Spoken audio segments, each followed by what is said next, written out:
नाजायज संबंध के जो रिश्ते होते हैं बड़े ही कच्चे होते हैं। बहुत जल्दी ये रिश्ते टूट जाते हैं और जब नाजायज संबंध के रिश्ते टूटते हैं तो अपने साथ कई जिंदगियों को बिखेर के रख देते हैं और टूट जाता है कई परिवार। नमस्कार, प्रणाम। मैं विशु राय स्वागत करता हूँ विशु वारदात तक के एक और नए एपिसोड में। उम्मीद है आप लोग स्वस्थ होंगे, मस्त होंगे, अपना ख्याल रख रहे होंगे। आज की कहानी शुरू करें उससे पहले जितने भी साथी हमारे चैनल पर नए आए हैं, जो हमारे बड़े बुजुर्ग हैं, आप सभी अपना आशीर्वाद बनाइए, प्यार सपोर्ट दीजिए और चैनल को सब्सक्राइब करिए। वीडियो अच्छी लगे तो वीडियो को भी लाइक करिए, वीडियो को शेयर करिए। आते हैं आज की कहानी पर। उससे पहले मैं एक संदेश आप लोगों को बता दूं कि आज एक मेरा दोस्त था जिसका नाम जुगनू था। उसके घर के पास एक छोटा सा तालाब था। काफी मच्छर वहां से पैदा होते थे जिसमें नाली का पानी भी जाता था। डेंगू के वजह से आज सुबह ही उसकी मृत्यु हो गई है। तो आप सभी लोग अपने अपने घरों के आसपास सफाई रखें और पानी इकट्ठा होने ना दें। नगर पालिका से या फिर जैसे हो सके उस गंदगी को दूर करें। जीवन रहेगा तभी हम सब साथ रहेंगे। आते हैं आज की कहानी पर।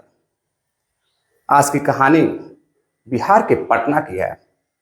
बिहार के पटना में एक जगह पड़ती है दानापुर। दानापुर में दिन दहाड़े करीब 12 से 1 बजे के बीच में एक ट्रक चालक ट्रैक्टर लेकर जा रहा होता है, बालू से लदा हुआ ट्रैक्टर।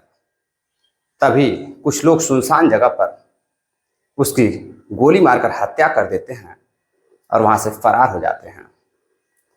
कुछ देर बाद जब कुछ राहगीर वहां से गुजरते हैं तो वह देखते हैं कि एक ट्रैक्टर और टाली खड़ी है। उसके पास नीचे एक व्यक्ति गिरा हुआ पड़ा है जो खून से लथपथ है। जैसे ही राहगीर उसके पास जाते हैं तो देखते हैं कि वह मर चुका है। राहगीर पुलिस को फोन करते हैं, दानापुर पुलिस थाने में। वहां से पुलिस आती है और लाश की शिनाख्त करती है तो पता चलता है कि लाश बगल के ही एक गांव की है। पुलिस इस केस में इन्वॉल्व 5 अपराधियों को पकड़ती है जिसमें एक महिला और 4 पुरुष रहते हैं।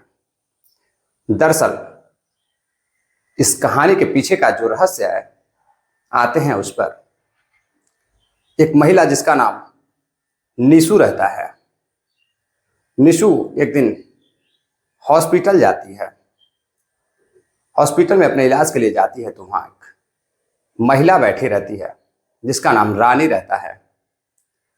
बातों ही बातों में दोनों काफी अच्छे दोस्त बन जाते हैं। दोनों इलाज कराने के बाद अपने अपने घर जाते हैं। फिर एक दिन हॉस्पिटल आते हैं। फिर दोनों की मुलाकात होती है, रानी और निशु की। दोनों में फोन आदान प्रदान होता है। काफी गहरी दोस्ती बन जाती है। दोनों काफी अच्छे दोस्त बन जाते हैं।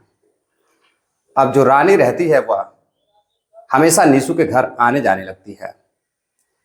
एक दिन निशु घर पे नहीं रहती है। उसका पति पवन घर पर रहता है। तो जो रानी रहती है वह निशु को देखकर हैरान रहती है कि आखिर इसने आज मुझे फोन क्यों नहीं किया और मेरे घर आ गई। लेकिन जब वह रानी से पूछती है तो निशु, जो पवन की पत्नी रहती है, वह बताती है अपने पति को कि यह महिला जो सामने बैठी है, रानी, यह मेरी काफी अच्छी दोस्त है। हमारी मुलाकात एक हॉस्पिटल में हुई थी इलाज के दौरान। पवन काफी खुश होता है और बाजार से जाकर समोसे वगैरह, कोल्ड ड्रिंक्स वगैरह लाता है और रानी की दोनों मिलकर सेवा करते हैं, क्योंकि रानी एक मेहमान थी। मेहमान नवाजी करते हैं। कुछ दिनों बाद जो रानी निशु रहती है, पवन की पत्नी, पवन को रानी के घर किसी काम से भेजती है। रानी घर पर अपने अकेली रहती थी। रानी देखती है कि निशु का पति पवन आया है। काफी खुश होती है और उसको अपने कमरे में लेकर जाती है। और वह पवन से कहती है कि बैठो, मैं नहा कर आती हूँ। जब रानी नहा कर आती है और जिस कमरे में पवन बैठा रहता है उसी कमरे में वह जाती है। यह देखकर पवन हैरान रह जाता है। रानी उसके सामने ही अपने कपड़े बदलती है। अब पवन का दिल भी रानी पर आ जाता है। यह सब कुछ देखकर अपनी आंखों के सामने वह अपने आप को रोक नहीं पाता है। और रानी भी कहीं ना कहीं मजबूर कर रही थी पवन को अपने पास आने के लिए। अब रानी और पवन में संबंध बनने लगते हैं। दोनों एक दूसरे के पास आ जाते हैं। अब यह संबंध कई दिनों तक चलता रहता है। एक दिन रानी निशु के घर आती है और निशु के साथ बैठती है, बातें करती है। बातें हुई बातों में दोनों एक दूसरे के साथ समलैंगिक संबंध बनाने लगते हैं। जब संबंध बना लेते हैं तो रानी जाने लगती है। तो निशु से मना करती है कि रुको, घर पे अकेली ही रहती हो, हमारे यहाँ रहो, साथ में कई दिन रहोगे मेरे साथ तो मुझे अच्छा लगेगा। अब जो रानी रहती है वह रुक जाती है। दरअसल रानी और नीतू एक दूसरे को बेहद प्यार करने लगते हैं। दोनों एक दूसरे के साथ रहना चाहते थे, समय व्यतीत करना चाहते थे। एक दिन पवन रानी और निशु को कमरे में एक साथ नग्न अवस्था में देख लेता है। वह झगड़ा करने लगता है और रानी को अपने घर से जाने के लिए कहता है। रानी घर से जाने के लिए तैयार हो जाती है, लेकिन निशु पवन की पत्नी पवन से झगड़ा करती है कि यह नहीं जाएगी, हम दोनों एक दूसरे से बेहद प्यार करते हैं, जाओगे तो तुम। काफी झगड़ा होता है दोनों के बीच। रानी चली जाती है।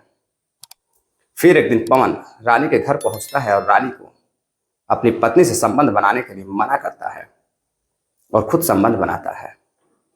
संबंध बनाते ही रानी उसके फोटो ले लेती है और उसको ब्लैकमेल करने लगती है।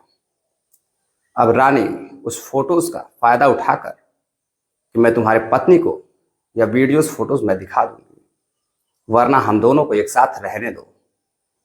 रानी निशु के घर जाती है और निशु के साथ कई दिनों तक रहती है, संबंध बनाती है। अब पवन को यह सब बर्दाश्त नहीं हो रहा था। पवन अपनी पत्नी को मना करता है और रानी को घर से बाहर निकालने के लिए कहता है। अब दोनों के बीच दरारें आने लगी थी। निशु रानी को छोड़ने के लिए तैयार नहीं थी और रानी निशु के साथ रहना चाहती थी। फिर कुछ दिनों तक नाराज होकर निशु रानी के कमरे पर रहती है। फिर पवन जाता है, मनाता है अपनी पत्नी को और घर लेकर आता है, काफी समझाता है। अब निशु रानी से बात करना छोड़ देती है। कई दिन हो जाते हैं, बात नहीं होती है। जब भी रानी फोन करती अपनी प्रेमिका, अपनी सहेली निशु को, तो वो फोन रिसीव नहीं करती थी। तभी एक दिन फोन आता है पवन को कि मुझे एक ट्रैक्टर, एक टाली बालू चाहिए। वह बालू लेकर पाटली ग्राम एक जगह पड़ती है, वहां जा रहा था। तभी सुनसान रास्ते में 4 व्यक्ति उसे घेर कर झगड़ा करते हैं और गोली मार देते हैं। गोलियों की आवाज दूर तक जाती है, लेकिन रास्ते में जंगल रहता है, सुनसान रास्ता रहता है, तो किसी को कुछ समझ में नहीं आता है। दूर दूर तक कोई भी व्यक्ति दिखाई नहीं दे रहा था। पवन वहीं लहूलुहान पड़ा हुआ था, तड़फ रहा था, लेकिन किसी को इसका अता पता नहीं था। जब राहगीर आते हैं, देखते हैं, तो वह पुलिस को इन्फॉर्म करते हैं। पुलिस आती है, बॉडी की शिनाख्त करती है तो पवन के रूप में होती है और उसे पोस्टमार्टम के लिए लाश को भेज देती है। पवन को कई गोलियां लगी थी, लेकिन जो अपराधी थे वह निडर थे, तुरंत ही निकल गए। आसपास घूमते रहे, लेकिन किसी को पता नहीं चला। अब पुलिस पवन के पत्नी से पूछताछ करती है, लेकिन पवन की पत्नी को इसके बारे में कोई भी जानकारी नहीं थी। पवन की पत्नी भी दुखी थी, रो रही थी, चिल्ला रही थी। आसपास के लोग आते हैं, रिश्तेदार आते हैं, पवन की पत्नी निशु को समझाने की कोशिश करते हैं। पवन की पत्नी और परिवार समेत एफआईआर दर्ज कराते हैं अज्ञात व्यक्तियों पर। पुलिस सीसीटीवी फुटेज निकालती है, फिर भी किसी का पता नहीं चलता है। पुलिस को कहीं से कुछ इनपुट मिलता है तो पुलिस उस पवन की पत्नी निशु से पूछताछ करती है और उसके प्रेम संबंधों की जानकारी जुटाती है। तभी पता चलता है कि जो रानी रहती है उसके साथ प्रेम संबंध थे दोनों के और उसके पति के भी। पवन मना कर देता है इसी को लेकर के, आपस में झगड़े हुए थे और रानी कई दिनों से परेशान थी, हमारी बात नहीं हो पाती थी। अब पुलिस रानी को पूछताछ के लिए बुलाती है और पूछताछ करती है, लेकिन रानी अपना मुंह नहीं खोलती। शायद रानी को भी इसके बारे में जानकारी नहीं थी। जब फोन कॉल डिटेल्स निकाली जाती है, सीडीआर निकाली जाती है रानी और निशु की, तो पता चलता है कि एक दिन पहले निशु और रानी की बात हुई थी, हत्या से एक दिन पहले। और रानी के कॉल डिटेल से 2 व्यक्तियों को पकड़ा जाता है, जिसका नाम राहुल और एक का नाम सूरज रहता है, जो लाल कोठी के रहने वाले होते हैं। दोनों लड़के,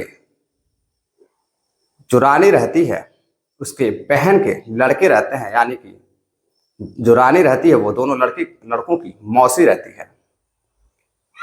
और जब उन दोनों लड़कों को गिरफ्तार किया जाता है, उनसे पूछताछ की जाती है, तो दोनों लड़के बताते हैं कि इस हत्या में 2 और लोग भी शामिल थे जो शूटर थे।